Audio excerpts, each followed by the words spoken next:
Fala galera, tudo bem com vocês? Como é que vocês estão? Aqui professor Yoshi mais uma vez, então, com a nossa aula de ciências, nossa aula semanal, então, voltada então para o ensino fundamental quinto ano da Escola Sabedoria Júnior. Tudo bem, turma? Vocês estão com saudade aí da aula, de ir para a escola? Vocês estão com saudade de mim? Não, professor, não estou com saudade não. Tudo bem. Fazer o quê? Eu não sei porque que eu pergunto, né? Mas vamos lá então, sem enrolar muito a nossa aula, que vai ser dividida provavelmente em duas partes, dando continuidade àquele nosso assunto, falando sobre pele, né? Dessa vez agora a gente se aprofunda um pouquinho mais e vamos falar sobre a pele humana e o suor. Beleza? Então, prepara aí o Nescau, prepare o cafezinho, puxa aí o livro de vocês, a apostila, o caderno que vocês tiverem aí, quiserem também anotar para estar acompanhando. E é isso, galera. Vamos lá então para a nossa primeira parte, lembrando que essa é uma aula com base no material de vocês da Anglo, né? Sistema de ensino Anglo. Então, vamos começar o nosso assunto. Professor, suor. Eu lembro que você suava bastante, né? Pois é, continuo suando bastante também. Isso é uma coisa que eu entendo bastante, então eu posso falar com propriedade para vocês. O que acontece com o nosso corpo em dias mais quentes? Vocês sabem?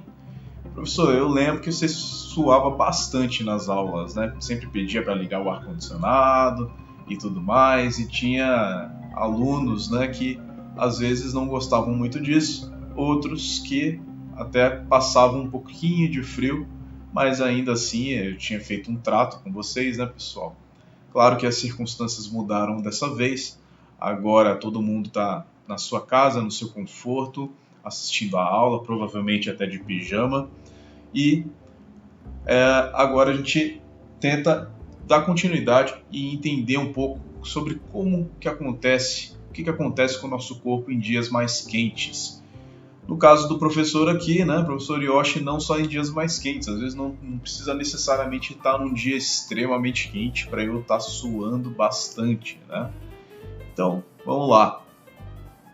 Em dias mais quentes, ou quando estamos praticando atividades físicas, por exemplo, nós produzimos suor. Podemos produzir cerca de 1 litro de suor facilmente. Claro que isso vai mudar muito de pessoa para pessoa, tá?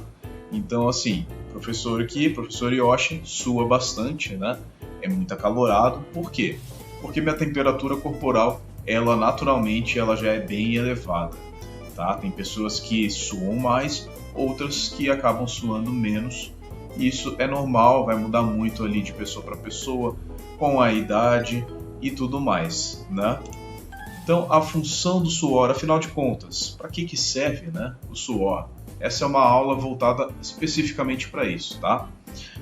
A transpiração é uma forma de eliminar o excesso de calor, sendo assim, uma forma de controle de temperatura que nós temos. Cerca de 36,5 graus é a nossa média de temperatura corporal. Novamente, isso é uma média, tá? Lembrando que em certas ocasiões, às vezes a gente pode estar com a temperatura corporal mais abaixo ou ainda mais acima, tá? No caso ali de situações onde a gente pode estar com uma temperatura abaixo dessa média, desse valor de 36,5 graus, seria já um grau ali de hipotermia, que a gente chama, que é onde a nossa temperatura corporal cai, tá? Para baixo dessa média. Ou, quando ela se eleva, pode ser uma situação, por exemplo, de febre, onde pode chegar até 40 graus, certo? Então, suor. E eu suo bastante. Não sei vocês, mas eu sou um cara que suo bastante. E a produção de suor, tecnicamente falando, vamos se aprofundar um pouquinho mais. Vocês lembram lá, puxar da cabeça lá aquela matéria falando sobre pele, a introdução da aula falando sobre pele, as camadas da pele, vocês lembram da epiderme, da derme? Então, o suor é então conduzido por meio de ductos. Ó, ductos, pessoal, é um canal, tá?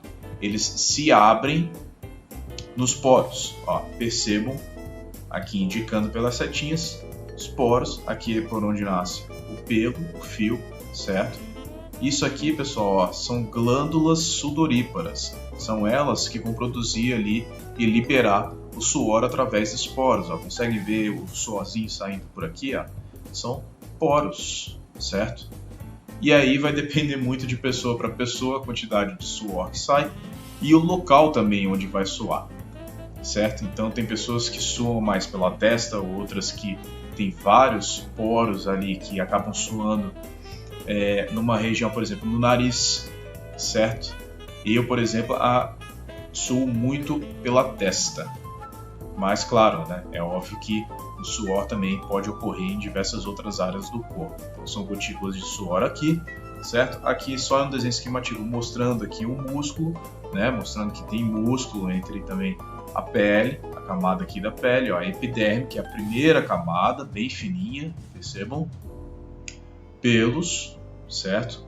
E o suor ele pode acabar ali ficando preso aos pelos ali, por isso é muito importante manter a higiene.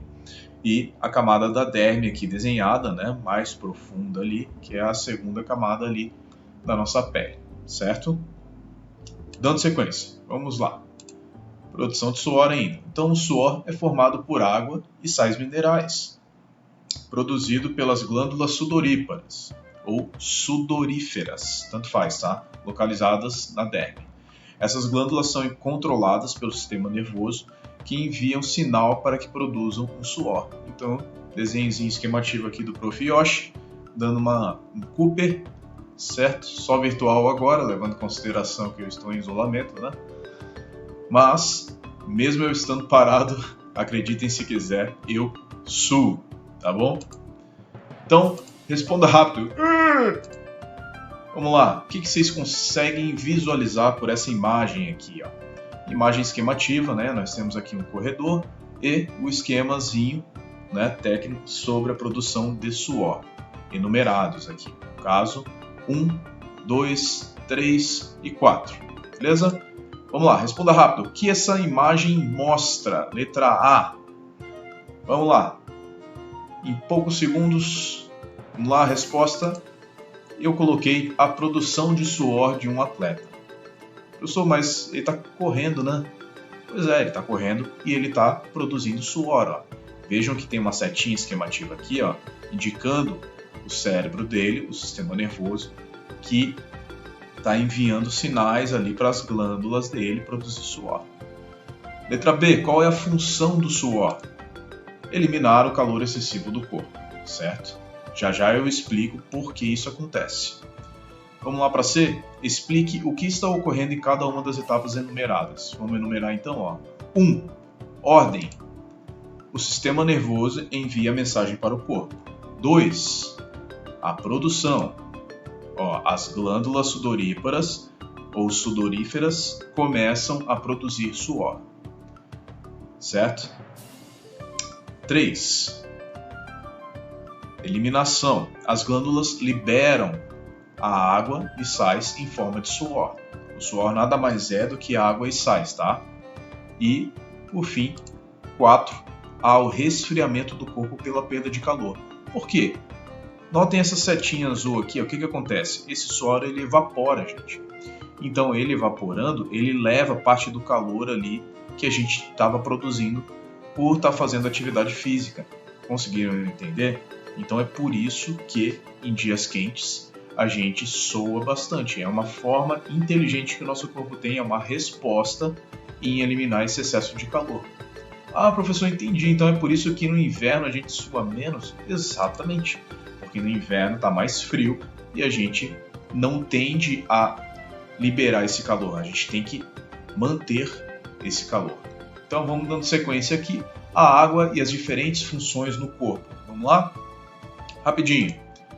A água, as funções da água, tá? De cima para baixo. Participa da regulação da temperatura do corpo por meio do suor, ok, vimos isso. O que mais? Hidrata os tecidos dos olhos, do nariz e da boca. Perfeito. Vejam que a água tem diversas funções, tá? Ela atua no transporte de nutrientes para as células também. Ela compõe os sucos digestivos fundamentais para a nossa digestão. Ela ajuda na eliminação de resíduos por meio das fezes e da urina, afinal de contas. Contém água também nas nossas fezes, certo? No cocô que a gente produz, precisa ter água para ter uma lubrificação para ele poder sair, para a gente poder expelir. E a urina também, obviamente. A urina que aí no caso vai conter água, sais, ureia e tudo mais, ok? E por fim, lubrifica órgãos e as articulações, certo? Então notem que esse é um esquema simples, indicando apenas algumas das muitas funções que a água exerce no nosso corpo. Então vejam o quão importante é a gente estar se hidratando sempre, tá? Ó, a água é eliminada do corpo todos os dias pela transpiração, pela respiração sob a forma de vapor, nós não vemos, mas nós eliminamos parte da água, respirando pela urina, pelas fezes também, certo? Então, como o nosso organismo não armazena, diferentemente do que ocorre com a gordura a gente armazena, né? É importante que ela seja então reposta, ou seja, é importante que a gente beba a água. Isso deve ocorrer antes mesmo de indicarmos a sensação de sede. Não esperem estar com sede para beber água, pessoal. O ideal é beber água sempre que possível. É um bom hábito, tá? Então a desidratação caracteriza-se pela baixa concentração de água, ó, hidros de hidratação de água. Desidratação, desidratado é porque está com falta de água no nosso corpo, certo? Então nós precisamos, para repor nossa água, nós precisamos hidratar. Quando a gente está desidratado, a gente está com pouca água no corpo, certo? E a desidratação, se for muito prolongada, pode levar à morte. Um exemplo, caso uma pessoa fique, sei lá, em algum lugar que não tenha água, acabe acidentalmente naufragando em uma ilha onde só tem água salgada do mar ali e não pode beber essa água, tá, gente? Não pode, porque ela é muito concentrada em sal e isso vai acelerar o processo de desidratação. Então, sintomas da desidratação incluem sede, boca seca, pele seca, murcha sem elasticidade, os olhos fundos, urina de cor mais escura do que o normal, pouca ou nenhuma produção de lágrimas, dor de cabeça, sonolência, tontura, fraqueza, cansaço, além de aumento da frequência cardíaca. Meu Deus do céu, professor, quanta coisa! Será que a água é importante para o nosso corpo? É, né? Então conheça alguns cuidados que devem ser observados para manter o corpo hidratado. Claro que isso vai mudar muito novamente da idade da pessoa, a massa corpórea dela, o tamanho dela, o peso no caso, né? A idade e tudo mais. Mas isso aqui é uma média, tá, pessoal? Então beba cerca de 2 litros de água por dia, isso vai variar de pessoa para pessoa. E tome muito líquido. Consuma alimentos ricos em água, melancia, por exemplo, melão, morango, rabanete, tomate e cenoura. Ok? Então, beba água. Só pode beber suco também? Pode. Responda rápido. Vamos lá então. Por que sentimos sede quando está muito calor ou após praticarmos atividades físicas? E 2, escreva 3 sintomas da desidratação que podem ser notados por meio da análise visual da pessoa. Vamos lá? Que eu respondi aqui. Na 1, vou dar aqui 5 segundinhos para vocês responderem. Pausem o vídeo, certo?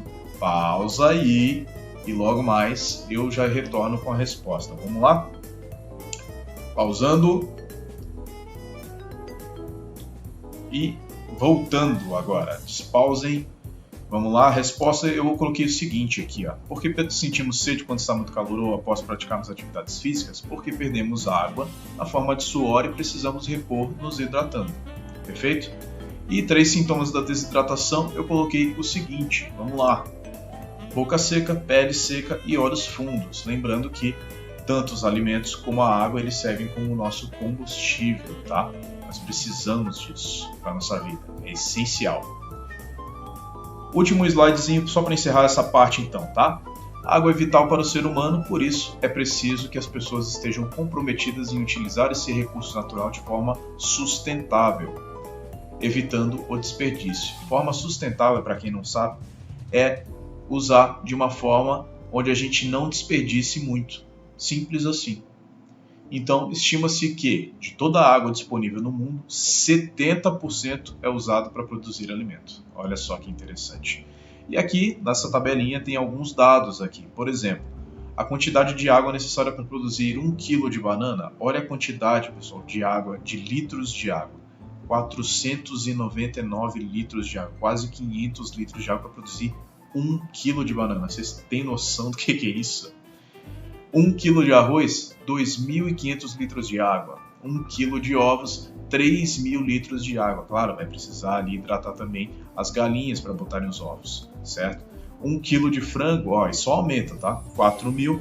E carne bovina, olha a quantidade absurda de litros de água é necessária para produzir, proporcionalmente falando, 1 kg de carne bovina. Então, basicamente, para produzir ali 1 kg de carne, precisa de 15.000 litros de água, certo? Agora, se for fazer um cálculo ali, multiplicar pelo peso de uma vaca, de um boi, por exemplo, vai muito além disso aqui, porque uma vaca e um boi pesam muito ali, né? Então, nossa, vai muita água mesmo.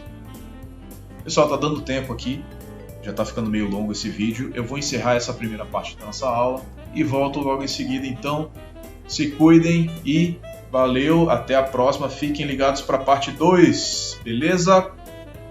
Valeu, até daqui a pouco. Tchau!